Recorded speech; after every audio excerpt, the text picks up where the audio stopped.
3 persoas resultaron feridas nunha pelexa en Boiro. O altercado deuse entre propietarios de atraccións de feira e está sendo investigado pola Garda Civil. A liorta produciuse arredor das 12:30 da madrugada na Avenida da Constitución de Boiro, o espazo no que se montan as atraccións de feira con motivo das festas do verán.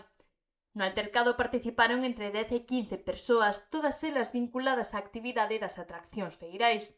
Como consecuencia da pelexa, 3 persoas resultaron feridas e 2 delas tiveron que ser trasladadas ao punto de atención continuada de Boiro para recibir asistencia sanitaria.